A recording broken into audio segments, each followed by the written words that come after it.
No Sinocast de hoje, recebemos o professor Dr. Daniel Linhares, direto da Iowa State University. Tudo bem, professor? Oi, Jamil, tudo bem? Tudo legal. E contigo? Joia, que tranquilo. Legal. Uma coisa que talvez o pessoal esteja estranhando é que hoje nós não vamos falar sobre nenhuma doença, né? Nenhuma enfermidade, não vamos falar de epidemiologia, né? É alguma coisa diferente para conversar, né? Exato, exato. Uma coisa, professor, que muita gente conversa com a gente é: ah, Jamil, tu teve uma experiência fora do país, eu sei que o Márcio também teve, a Luísa também teve. Como é que faz para ir? Como é que é lá? Eu devo ir, não devo ir? É só para quem fala inglês fluente? É só para quem já trabalhou? E daí a gente decidiu falar sobre o que os brasileiros que tiveram sucesso na suinocultura norte-americana ou na pesquisa em suínos norte-americana fizeram. E por isso, professor, que a gente chama aqui. E eu queria que, antes de mais nada, professor, tu dissesse um pouquinho, falasse um pouquinho do teu background, da suinocultura e aonde tu chegou até hoje. Eu comecei a vida, vamos dizer, acadêmica e profissional na UFG, na Universidade Federal de Goiás, onde eu fiz a veterinária, né? E ali, pelo segundo ou terceiro ano da faculdade, eu tive o imenso prazer de conhecer o professor Yuri Sobestiansky. Foi meu primeiro mentor nessa área da suinocultura. E aí, antes tinha feito alguns outros estágios em virologia, pequenos animais, coisa e tal, mas a primeira estágio que eu fiz numa granja, facilitada pelo professor Yuri, foi, foi paixão à primeira vista e era isso que eu tinha certeza que era isso que eu queria, né, que era, não que não vejo valor em medicina individual, mas eu sempre gostei de lidar com números e ver trabalhar mais nessa parte epidemiológica de medicina de populações. Como que eu posso influenciar com algumas decisões vários animais ou populações de populações, né? Quer dizer, eu tenho várias granjas com vários animais dentro de cada granja e então essa parte populacional sempre me fascinou.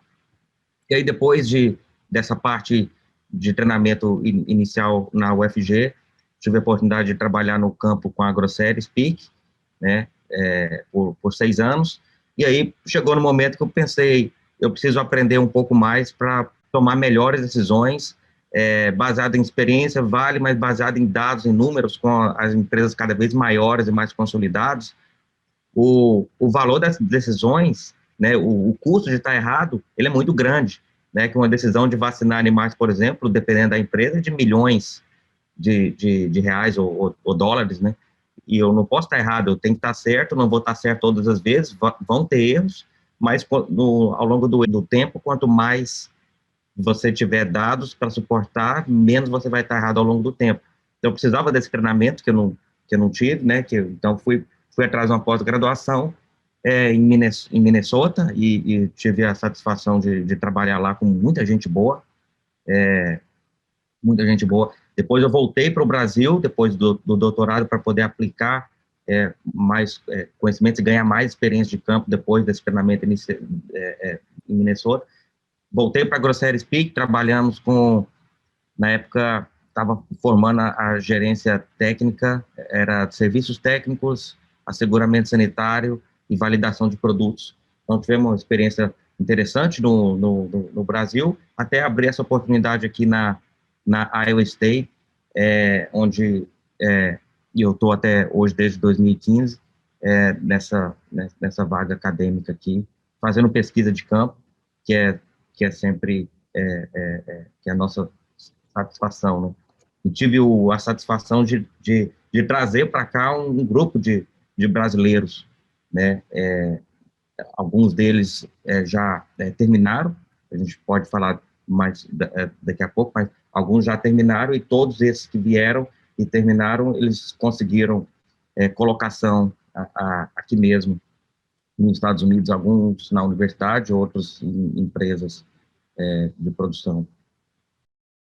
Perfeito, perfeito. Não, que bela trajetória, professor. E é muito isso de, além de tudo, conseguir influenciar e ajudar outras pessoas, né? Que eu acho que, assim como todos nós somos ajudados, né? Eu também fui ajudado quando eu tive a oportunidade de ir para fora e já tentei ajudar outras pessoas, que seja um conselho, uma mensagem, encaminhar um e-mail para mostrar como é o processo, ou seja, por um podcast, né? Acho que a gente vai compartilhar essa experiência de como ter esses cases de sucesso fora do país na nossa conversa aqui.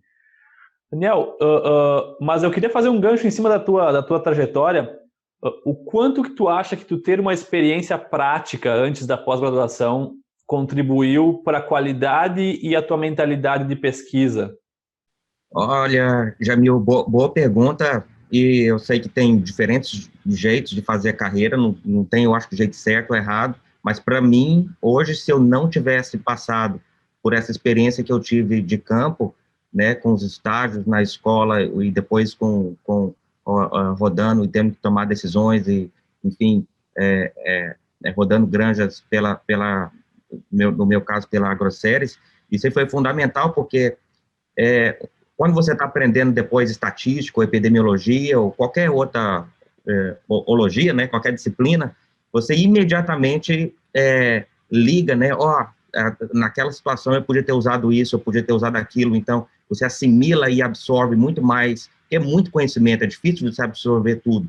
Então, quanto mais você tem uma experiência prática para poder entender por que eu estou aprendendo esse modelo, por que eu estou aprendendo isso e aquilo, você absorve mais rápido e depois você tem aquela malícia, né? Não, naquela situação, quando eu estiver eliminando micoplasma, por exemplo, de uma granja, eu vou usar agora essa ferramenta para medir, vou usar aquela outra ferramenta para poder aumentar minha taxa de sucesso, é assim como eu vou montar o programa, coisa e tal, né?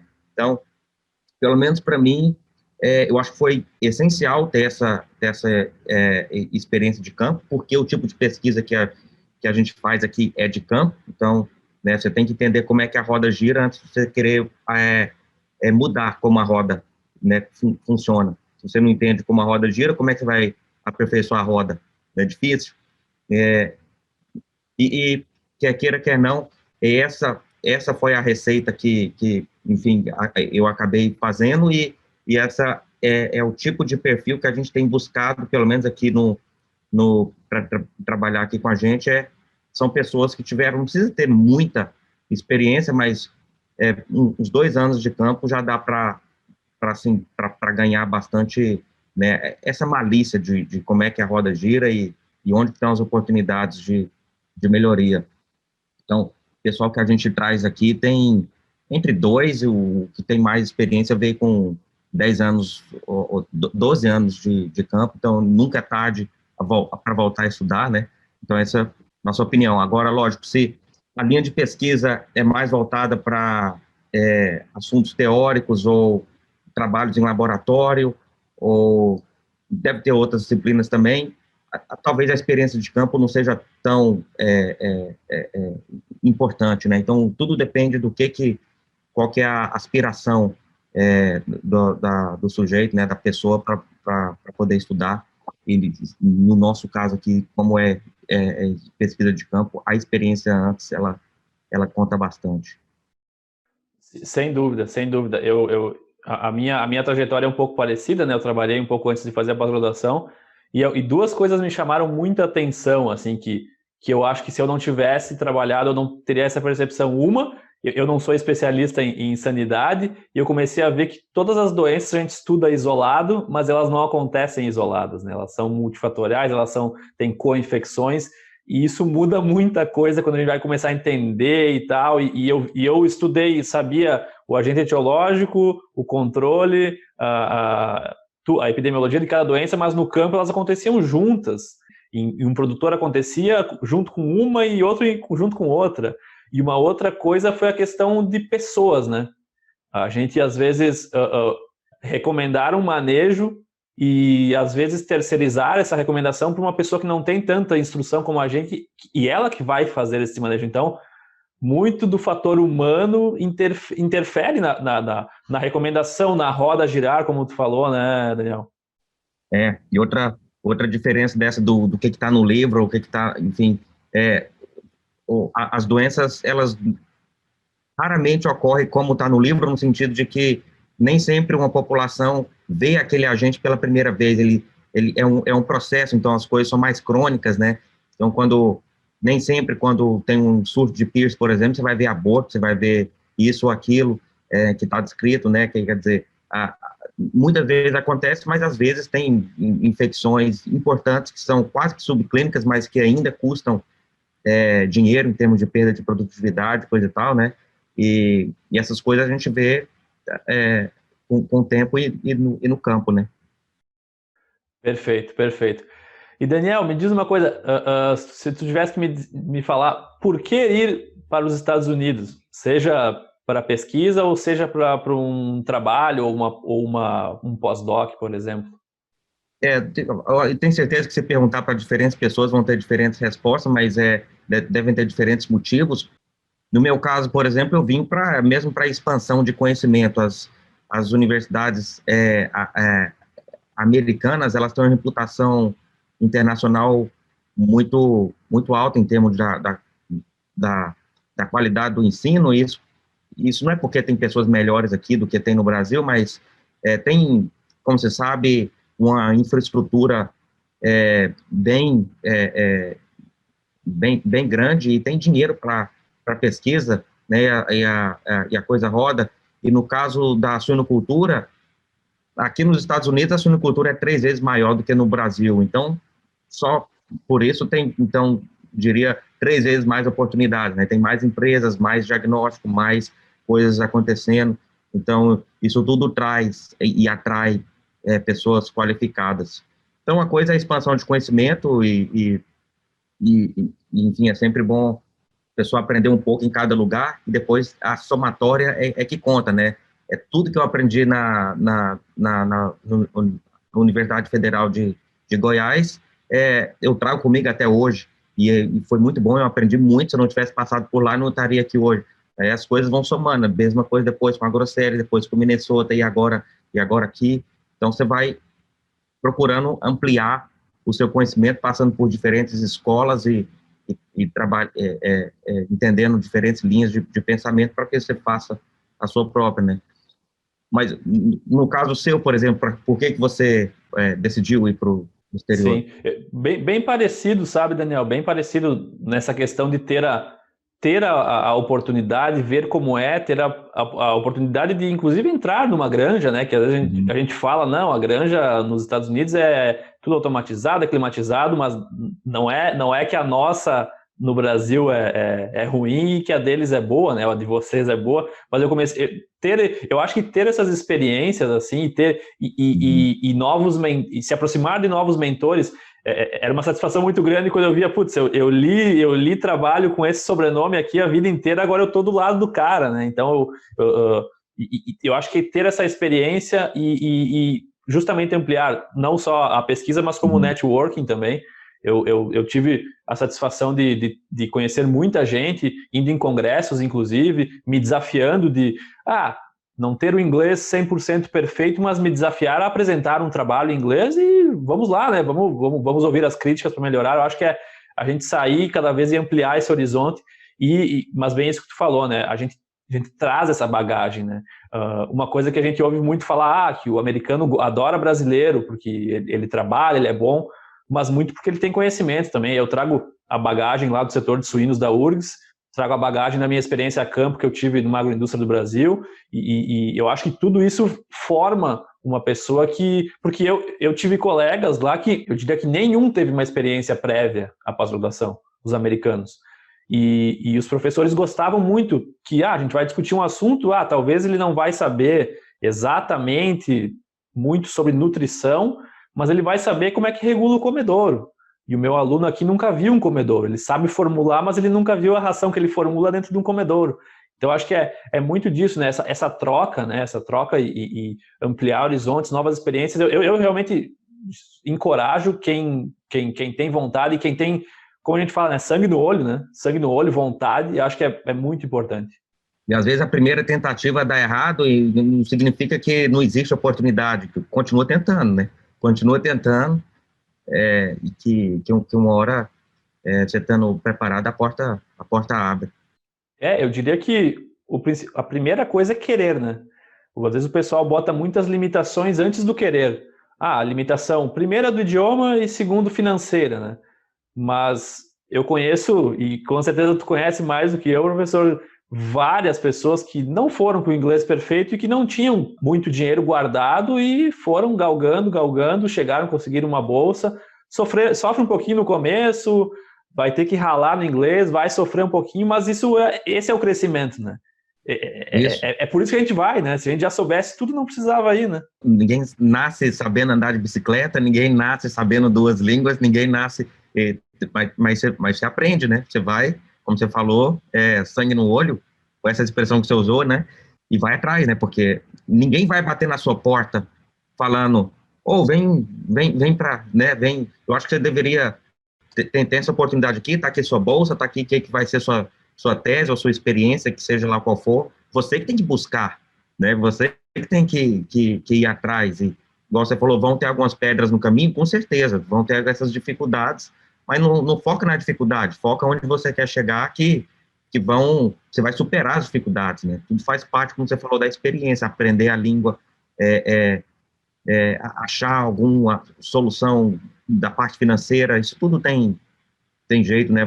Eu fiz, você fez, muita gente fez, o Márcio fez, é questão de saber, né? E ter aquela persistência de chegar onde você quer.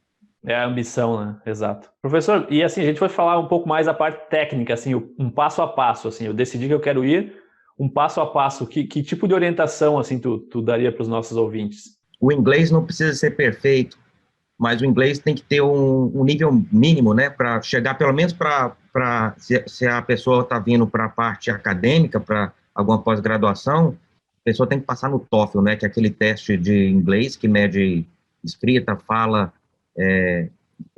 leitura e a parte de escuta, né.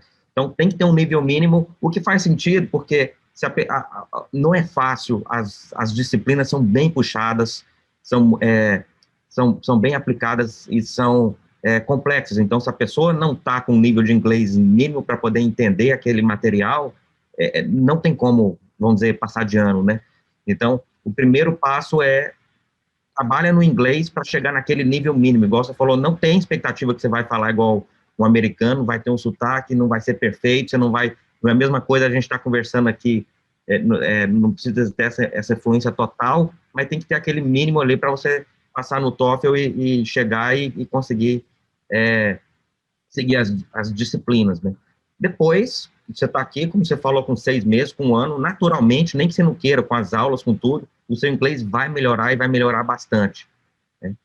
E a outra questão que tem que solucionar logo no entender é a questão financeira, né? Para chegar, porque uma vez que está aqui, a gente, pelo menos aqui, eu acho que as outras universidades é bem similar, a gente não aceita estudantes internacionais sem bolsa. Então, se a pessoa veio, ela está com alguma bolsa, seja uma bolsa do governo, tipo da CAPES ou do CNPq, entendo que tem algumas oportunidades aí, mas também tem bolsas daqui, de projetos de pesquisas que o professor toca, né? As universidades em si não têm dinheiro, mas as linhas de pesquisa trazem dinheiro de projetos, né? Mas então, quer dizer, uma vez que a pessoa está aqui, essa parte financeira é coberta pela bolsa. Mas sempre tem aquela despesa inicial, né? E aí, então, a pessoa tem que se preparar financeiramente para poder fazer esse TOEFL, para poder buscar o visto, para poder viajar para vir para cá, né? Comprar passagem, enfim, tem algumas despesas iniciais. Não é nada de dezenas de milhares de dólares, mas, enfim, é um investimento inicial para a pessoa chegar. E depois, acho que o resto não são dificuldades maiores, é só questão de, como eu disse, focar na onde quer chegar, né, que chega lá. Eu diria que, invariavelmente, vai gastar em torno de uns R$1.000 no visto, em torno de uns R$1.000 no TOEFL, e, claro, hoje uma passagem aí pode programar para uns R$4.000 a R$5.000, só de ida, né, não tem a volta. E claro, é bom ter uma reserva para um primeiro mês, né? Mas, claro, o negócio é planejamento, né? Eu converso com algumas pessoas assim, eu pergunto, tu quer ir? Quantos e-mails tu já mandou? Para quantos professores tu já mandou e-mail? Tu já adicionou essas pessoas no LinkedIn? Então, às vezes, o pessoal é um pouco passivo nessa de querer ir, mas não saber como dar o primeiro passo. Eu conversava muito com o Márcio, na época que ele me falou, eu mandei 10 e-mails. Os primeiros 3 que me responderam, alguns não responderam e alguns falaram, Márcio, a gente agradece, mas a gente não está pegando agora, aluno estrangeiro. E é o numbers game, né? Assim como tu vai ficar mandando e-mail, vai ter um cara que não vai responder, vai ter um que vai dizer que não, mas vai ter um cara que não, eu estou interessado, isso. Então, começar esse contato, ponto. Teve o interesse, já começa a planejar, né? Tanto o inglês como o financeiro. E uma coisa que às vezes o pessoal fica muito assustado com o TOEFL, isso é uma coisa que eu percebi, eu precisei fazer, e na primeira vez que eu fiz, desastre total. Na segunda vez, eu não estudei inglês, eu só estudei a prova, como fazer a prova do TOEFL. E eu percebi que eu poderia ter passado na primeira vez. Meu nível praticamente era o mesmo. Então, às vezes o pessoal fica um pouco dramatizado com essa questão, meu Deus, o TOEFL já gera uma descarga de adrenalina. Então, acho que o planejamento financeiro mínimo... simulados, né? A pessoa pode fazer simulados. Exato, tem simulados. E eu acho que o interesse em mandar o e-mail, conhecer, saber, eu gosto muito de sanidade. Quais são as referências em sanidade? Já entrou em contato com essas pessoas? Isso. Invariavelmente a gente tem um que outro conhecido que está fora do país, conversa. Uma coisa que eu acho que a gente já antecipa, uma das coisas que eu tenho aqui anotado para conversar, que é: tu realmente quer, porque tu quer ampliar o teu horizonte de conhecimento, de pesquisa, de uma experiência na suinocultura, ou tu tem um pouquinho de vislumbre por ser os Estados Unidos? Isso é uma coisa que eu vi algumas pessoas que comentaram, um colega comentou comigo que viu que no primeiro ano estava uma maravilha, porque era tudo novo, Estados Unidos, comprei um carro aqui, não tinha carro no Brasil, Estados Unidos é muito legal, é tudo prático, rápido, mas passa um pouco essa onda do vislumbre, né, de estar fora do país, e volta para o foco total, e que era o inicial, né, a pesquisa, o estudo, o desenvolvimento do novo idioma. E às vezes, acho que às vezes é um pouco da pessoa entender o que ela realmente quer, né? Ela está decidida por querer ir para tal universidade, por causa de tal professor, por causa de tal assunto. Vamos lá, passo a passo. Acho que isso é uma coisa que as pessoas têm que fazer uma reflexão assim antes de ir, para não simplesmente vislumbrar uma coisa maravilhosa, mas que não, de repente não aconteceu como estava programado. E bom ponto que você falou de aproveita o seu relacionamento, né, sua rede de relacionamento, conversa com as pessoas. Se você não falar, ninguém sabe que você quer vir, ninguém vai lá bater na sua porta, você que tem que ir atrás, né? Eu, por exemplo, quando a gente está recrutando gente, o Edson, por exemplo, que chegou aqui, não por último, mas um dos, recentemente chegou aqui, como é que a gente se encontrou? Ele conversou com o César, que é outro brasileiro que está aqui fazendo pós-graduação, eles tinham uma história de profissional e de amizade antes, e aí ele conversa com o César, que conversa comigo, que a gente vai conversando, né? Então, quer dizer, se o Edson não tivesse conversado com o César, como é que eu ia saber que ele estava procurando, né? E a gente conversa também bastante com os professores, né? Eu sempre pergunto pro Guedes, pro Bortoloso, para a turma lá da URGS, pro professor Davi também, perguntando, nós estamos recrutando agora, vocês têm gente para poder recomendar? E aí, igual você falou, se você conversa com esse pessoal todo, que seja estudante, que seja direto com o professor, que seja com professores ou mentores aí no Brasil, o mundo é pequeno, a gente um conhece o outro, né? Então, invariavelmente acha essas conexões. E eu acho que, até linkando com a nossa próxima pergunta aqui, professor, que é a questão do perfil preferido para pesquisa, e aí eu digo não só para no teu caso, que é um professor brasileiro, mas para o professor americano, que é a questão de que uma pessoa que tem um bom relacionamento, que executa, que utiliza do seu networking para aprender, ela é uma pessoa que, de certa forma, ela já é um pouco curiosa, né? Tu acha que esse é um perfil que pode ajudar, né? A pessoa que é curiosa, que ela vai em busca. Qual que seria o perfil preferido, assim, para pesquisa nos Estados Unidos? Eu acho que essa que você falou de curiosidade e perfil de, vamos dizer, fuçador, né? É importante, tem que mostrar que esse último que chegou aqui agora para a gente, né, o Daniel Moraes, tudo estava alinhado para ele não vir, porque a embaixada está fechada, ou tem restrições de viagem do Brasil para os Estados Unidos, mas ele foi fuçando, ele conseguiu fazer o visto na embaixada do Equador, né, em vez do Brasil, teve que fazer quarentena lá, então, quer dizer, ele foi fuçando e achou o caminho dele, né, era fácil ele falar, não, tá com a pandemia agora, não dá certo, a gente vê isso aí o ano que vem, ele não desistiu, então isso aí conta bastante, né, e outra coisa que conta é que um pouco de perfil também, mas também de contato, tem que entender que o professor que está recrutando, se ele não conhecer a pessoa, sempre tem aquelas, que depois é um casamento de 2 ou 3, ou se for para um doutorado, 4 ou até 5 anos, será que a pessoa vai dar certo, será que não vai? É lógico que o professor vai torcer para o sucesso da pessoa, né? Quanto mais alta a pessoa voar, melhor. Mas então, você nunca sabe se você recebeu um e-mail de uma pessoa, será que essa pessoa vai ter sucesso ou vai dar trabalho, enfim. Então, tendo alguns desses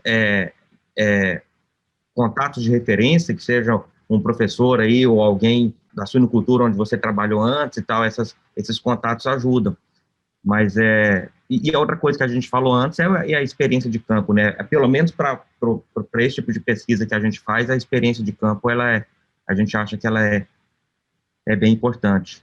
No mais, diferentes pessoas com diferentes perfis, vamos dizer, psicológicos, e todos eles têm lugares e oportunidades, né? Não direi que tem nada em termos de perfil que exclui.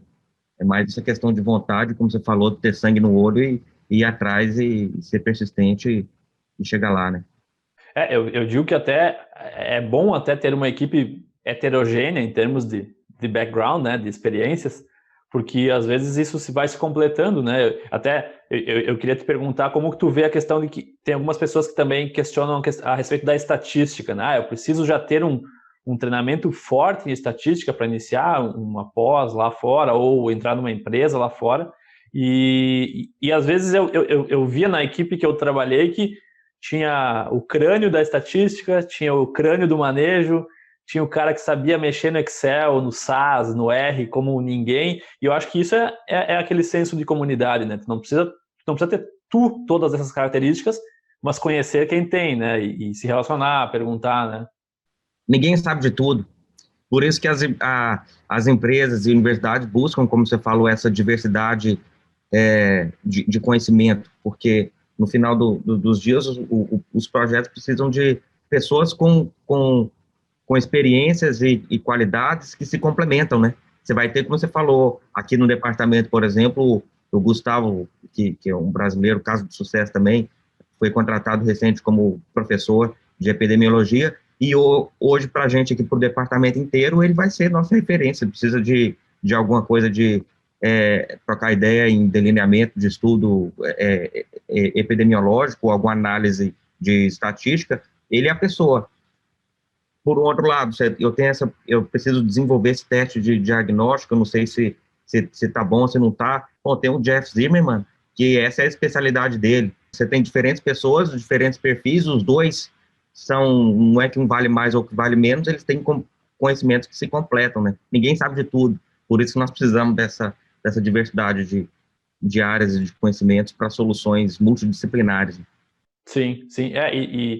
E não só na minha experiência, mas com algumas outras pessoas, eu percebi também que o pessoal, ninguém eu fiz parte de um grupo de estudo de nutrição, e eu vi que pouca gente chegava com uma experiência muito grande em nutrição, formulação e estatística também, e eu vi que o pessoal realmente arregaçava a manga e se encostava nos seus mentores, perguntava, porta sempre aberta, e estudava em casa, estudava fim de semana. A gente ainda, eu acho que um paralelo que eu faço às vezes é que uma coisa que faz o brasileiro também ser valorizado é que, além de tudo, ele tem que aprender em outro idioma, né? O americano, por exemplo, ele só vai aprender no seu idioma nativo, e a gente é a mesma coisa, só que em outro idioma. Então, a gente, por si só, já é um pouco mais guerreiro, eu diria assim, porque tu tem ainda um pouco essa barreira que tu tem que vencer todos os dias, né? Sem dúvida. E Daniel, a gente falou da pesquisa, né? E como que tu vê, assim, o que a indústria quer? O que uma agroindústria americana quer? O que uma empresa comercial americana quer?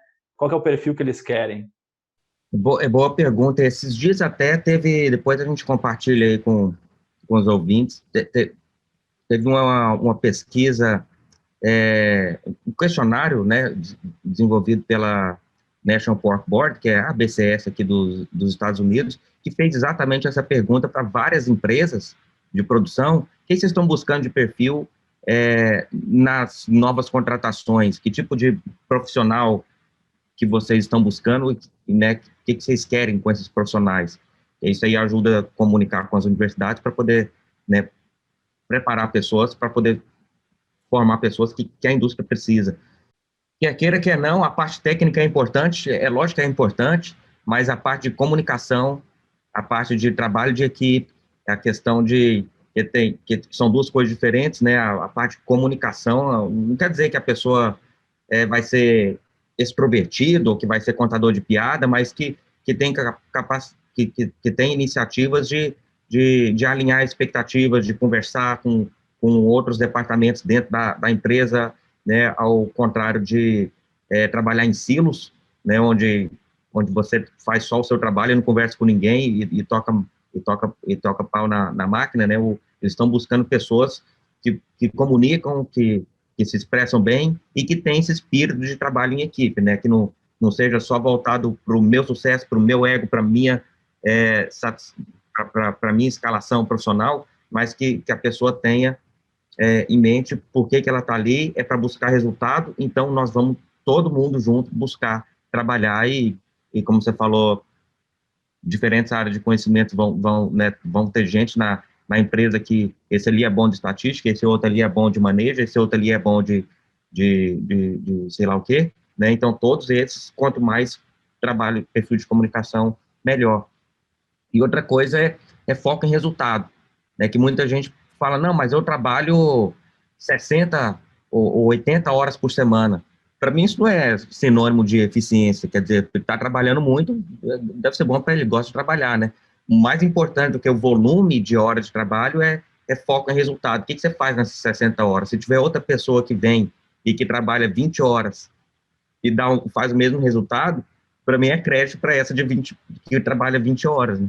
Então, foco em resultado. O que você está fazendo e como é que você está ajudando a indústria a chegar naquele número, para chegar aquela meta, para chegar naquele objetivo, né? Então, dessa pesquisa de gap, vamos dizer, né, de oportunidade de melhoria nos profissionais que a indústria busca, elas buscam comunicação, trabalho em equipe, foco em resultado. Aí tem outras coisas técnicas que algumas empresas específicas procuram, alguns nutricionistas, outros sanitaristas, quer dizer, independente da área que você está trabalhando, você faz um trabalho bem feito, tem espaço. Que a indústria, é difícil a gente ver uma empresa procurando preencher uma vaga, especialmente essas vagas que exigem um nível um pouco maior aí de treinamento, né? Difícil a empresa postar hoje, vamos dizer, e conseguir amanhã preencher a vaga, porque tem carência de pessoas qualificadas ainda, né, Jamil? Eu acho que isso é válido seja Brasil, Estados Unidos, ou seja lá onde for, tem oportunidades. Se a pessoa está fazendo um trabalho bem feito, ela tem colocação, porque tem carência de pessoas que atendem esses quesitos aí que a indústria busca, né? Sim, eu vejo que uma das coisas que eu acho que faz os pesquisadores americanos serem mais linkados nessa busca do foco no resultado ou um cálculo financeiro para as atividades são essas parcerias universidade-empresa, né? Universidade-agroindústria, né? Porque a agroindústria ela não vai financiar trabalhos, criar projetos para uma universidade que vai produzir um projeto que não vai interferir no bolso, no lucro da empresa. Então, acho que isso vai meio que contaminando as pessoas positivamente a a pensarem que a roda tem que girar para a empresa produzir mais e o meu foco tem que ser aqui, né? E às vezes o pessoal se confunde mais em resultados zootécnicos, né? Mas na verdade não é o resultado zootécnico, é quanto que a empresa rendeu esse mês, esse ano, o que eu produzia mais. Muitas vezes a gente fica naquela de que a melhor conversão alimentar é sempre o melhor resultado financeiro, e não é verdade, né? Então, eu acho que esse foco de resultado é um pouco maior aí, eu percebi isso também. O benefício tem que ser maior do que o investimento. E, professor, agora a gente já falando numa parte mais indo para o final, casos de sucesso e casos de insucesso. Claro, a gente não precisa falar os nomes, obviamente, mas situações, né, e momentos assim que tu viu, esse cara aqui não deu certo por causa disso, disso, disso. O que tu pode compartilhar com a gente? Bom, felizmente, os casos de sucesso têm sido praticamente a regra, mas é lógico que tem também uns ou outros casos que poderiam ter sido mais sucesso, né? Quer dizer, oportunidades de melhoria.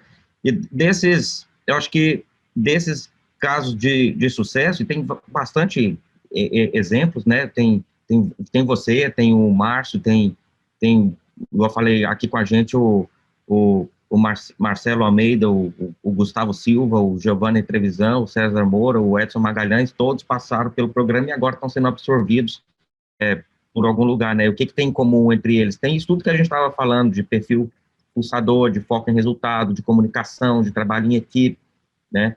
E os casos que são, eu acho que de sucesso, igual você falou antes, Jamil, é importante a pessoa saber aonde que ela pertence, qual que é a área de fortaleza dela, né? Que tem muita coisa para fazer, tem muitas áreas, e é lógico que tem pessoas que servem melhor para algum tipo de área, e tem outras pessoas que servem para... Não são pessoas de números, por exemplo, são pessoas mais que têm outros perfis. Então, se você bota uma pessoa que acha que gosta de, vamos dizer, no nosso caso aqui, epidemiologia, mas que não tem aptidão nenhuma para lidar com números não tem que saber estatística, porque chegar aqui aprende, mas tem que ter alguma aptidão de poder, né, e a pessoa gostar daquele desafio de aprender, nesse caso aqui, lidar com números, estatística e coisa e tal.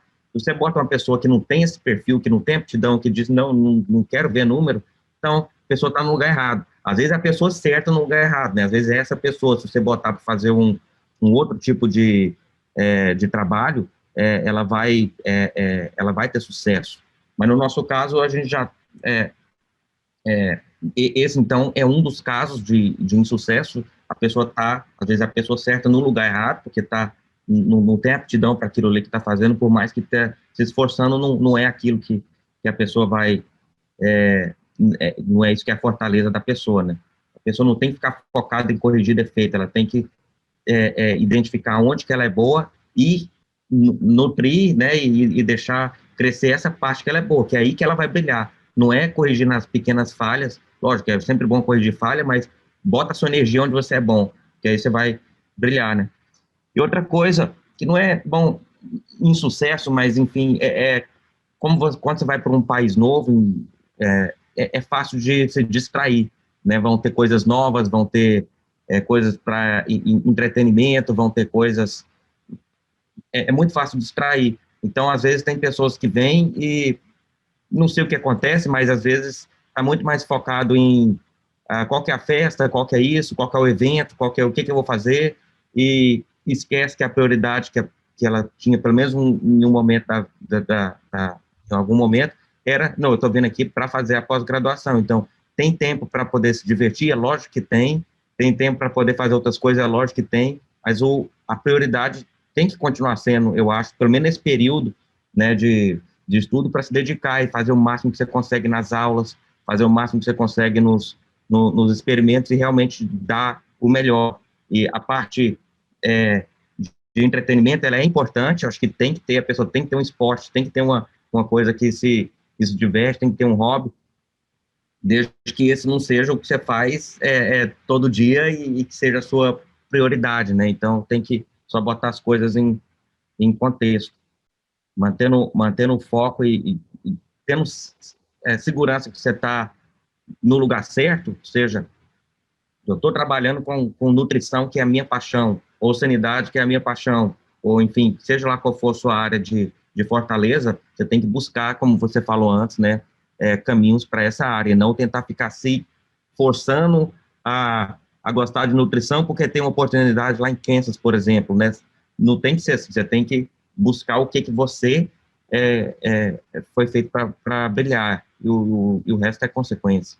Não, sem dúvida. Eu acho que falou tudo, professor. Eu acho que tu exemplificou melhor do que eu usei o termo vislumbre e tu usou o termo distração, né? E eu convivi com algumas pessoas. Eu não fiquei tanto tempo fora, mas eu vi inclusive alguns brasileiros que iam muito na onda da distração, muito no vislumbre. O programa do final de semana nunca envolvia o estudo, nunca envolvia. Não quer dizer que tem que estudar todo fim de semana, mas não quer dizer que também a gente tem que fechar os cadernos e só abrir na segunda-feira. E muito essa experiência de que a gente que mora no Brasil, um país em desenvolvimento, vai para os Estados Unidos com uma estrutura muito, muito melhor de várias coisas, essa distração ela é sedutora, né? E às vezes... Você compra um carro importado... Exato, tem o poder para comprar um carro que no Brasil nunca teve, né? E talvez nem vai conseguir ter esse mesmo carro. São outras coisas, né? E daí vai também na questão da gestão financeira, porque não quer dizer que a pessoa vai ter bolsa e ela vai ter dinheiro sobrando, né? É contadinho também, né? E eu acho que é isso. Uma das coisas que eu vi também na época no Kansas é que, pelo menos lá, existia muito alguns termos como community, tipo comunidade, e família. Então, as pessoas da Kansas State University eram tidas como de uma família só. E eu via que algumas pessoas não se conectavam tanto, não participavam dos eventos da universidade, dos eventos do departamento, que isso é uma coisa que eu acho fantástica, que é ter departamentos de alunos internacionais para trazer as pessoas, para agregar. Às vezes a pessoa ela é introvertida e ela tem dificuldade de se relacionar num país diferente, já tem dificuldade no seu país de origem, vai ter mais lá, e eles fazem de tudo assim para agregar as pessoas, trazer. E às vezes se a pessoa bota uma barreira nisso e não quer entrar no espírito da universidade que ela está, às vezes pode ser que ela se frustre, né? E vislumbrou uma coisa que acabou que não aconteceu. É bom exemplo. Não, perfeito, professor. E eu acho que a gente basicamente abordou também as principais dificuldades, né? Tu tem alguma outra principal dificuldade, Daniel, que tu imagina assim que para o brasileiro ir? Eu acho que não. E se tem, não focaria em dificuldade, só foca onde você quer chegar e tenta entender os caminhos. Lógico, tem mais de um caminho, né? E depende, os caminhos vão depender do qual que, se a pessoa está vindo para estudar ou se ela está vindo para ganhar experiência de campo, né? Que as duas coisas acontecem, e lógico que são caminhos um pouco diferentes, né? O pessoal que vai para granjas para ganhar experiência de campo aqui, não sei nem se precisa de TOEFL, você sabe? Eu acho que não, né? Não precisa. A pessoa pode vir sem inglês, que é mesmo para ir para a granja, para poder ganhar aquela experiência de mão na massa, e você acaba aprendendo um pouco de inglês também. Já se vai vir para a universidade, aí precisam mais dessa parte acadêmica, né? Sim. E fora, então, esse inglês básico e para a parte acadêmica, fora o inglês básico e aquele investimento inicial, seja sumários ou os cursos, né? Acho que não consigo pensar em outra dificuldade, né? Não consigo pensar em outra dificuldade. Como você falou, é só questão de correr atrás e conseguir.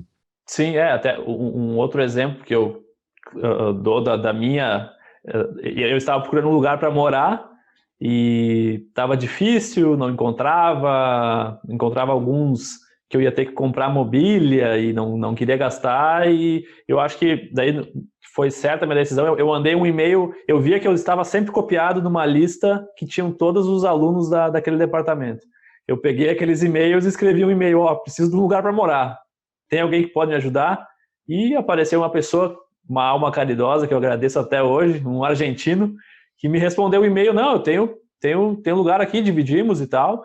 E isso, eu acho que isso é uma das dificuldades, que é a questão da pessoa que não tem tanta tolerância, porque ela vai ter que tolerar algumas coisas que ela não está tão acostumada. Eu não dividia a moradia já fazia algum tempo.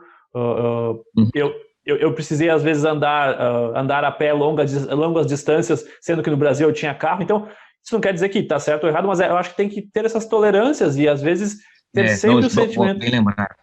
Sempre a ideia de que a gente às vezes dá um passo atrás para dar dois para frente depois, né? E não quer dizer que a gente é pior ou melhor que ninguém, mas ter essa paciência, essa tolerância de que as coisas acontecem e que a gente tem não tomar decisões muito drásticas assim, não, isso eu não quero, isso eu quero, e sim se adequar ao ambiente, né?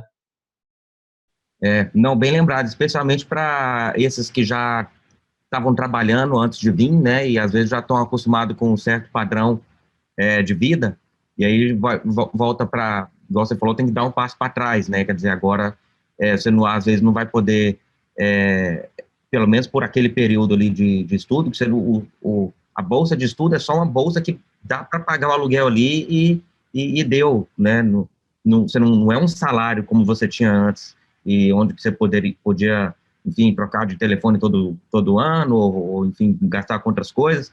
A vida é regrada, né, para quem está com bolsa. Então, tem que ter essa tolerância que você falou, é bastante importante. Uhum.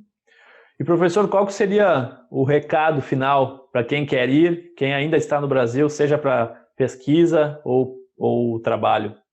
Eu acho que como você começou a conversa, né, quer dizer, vai atrás do seu sonho, não desiste, vai atrás.